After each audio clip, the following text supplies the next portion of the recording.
Raġel prominenti fil-qasam tal-kummerċ f'Malta jissemma fost is-suspettati li ordna l-assassinju tal-ġurnalista Daphne Caruana Galizia.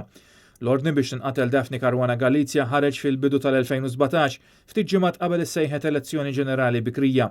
Il-Prim Ministru Joseph Muscat u Chief of Staff tiegħu Keith Schembri mistennija jiġu mħarka bħala xhieda fil-każ li għaddej bħalissa fil-qorti. Dawn kienu l-punti ewlenin li ħarġu minn rapport tal-Gazzetta The Sunday Times of Malta, l-istorja li qed tiddomina l-aħbarijiet. Il-Gazzetta kwotat sorsi qrib l-investigazzjoni jgħidu li dan il-businessman prominenti u wieħed minn 3 suspettati ewlenin li ordnaw l-assassinju tal-ġurnalista. Is-sorsi jgħidu li sa issa dan is-suspettat għadu ma ġiex interrogat mill-investigaturi għaliex għadhom qed jinġabru l-provi.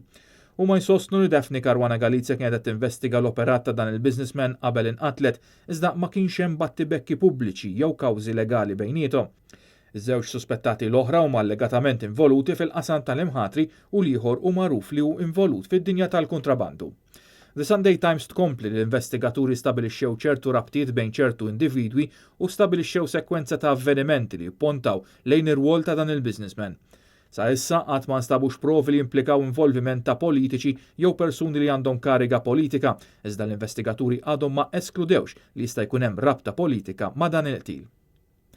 Il-Gazzetta sostni li rat dokumenti li juru li wieħed mis-suspettati għamel testament ftit wara li f'Diċembru tal-2017 il-Pulizija arrestaw lill-aħwa Alfred u George De Giorgio u lil Vince Muscat fuq suspett li poġġew u splodew il-bomba li qatlet lil Daphne Caruana Galizia. Skont sorsi qrib l-investigazzjoni, l-assassinju kien ordnat fil-bidu tal-2017 iżda mbagħad ġie pospost. Eventwalment ingħata l-go-ahead għal tal-ġurnalista f'Awwissu tal-2017 li ma delitt ġie eżegwit fis-16 ta' Ottubru ta' dik is-sena. F'Ġunju tal-2017, jiġifieri bejn il-ħruġ tal-ordni oriġinali u l-posponiment tal-istess ordni u l-ħruġ tal-ordni finali f'Awwissu, il-Prim Ministru Joseph Muscat sejjaħ elezzjoni ġenerali bikrija. L-istess Daphne Caruana Galizia kienet staqsiet għaliex Muscat kien sejjaħ din l-elezzjoni ġenerali bikrija. Kontrarju għal dak li ħasbu ħafna, kienet sostit li l-elezzjoni ma sejħitx minħabba l-allegazzjonijiet dwar il-kumpanija Igrant.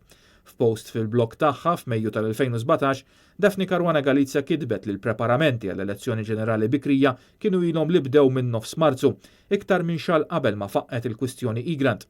Tantu hekk li d-domain name fuq l-internet laqwazmin.com li eventwalment kien l-slogan elettorali tal-Partit Laburista kien reġistrat fis-7 ta' April, aktar minn ġimagħtej qabel istess kienet kitbet dwar Igrant.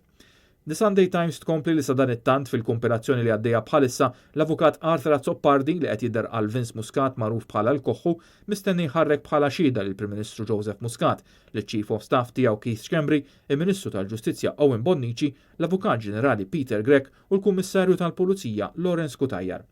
Ġimagħtejn ilu wara ħafna tkaxkir tas-saqajn u qrib id-data tal-iskadenza mill-Kunsill tal-Ewropa, il-Gvern waqqaf inkjesta indipendenti dwar jekk l-assassinju ta' Daphne Caruana Galizia setax ikun evitat u jekk kienx hemm nuqqasijiet fl-investigazzjoni. Il-familja ta' Caruana Galizia oġġezzjonata l-ħatra ta' 2 minn 3 membri ta' dan il-bord ta' inkjesta fejn qed issostni li dawn għandhom konflitt ta' interess.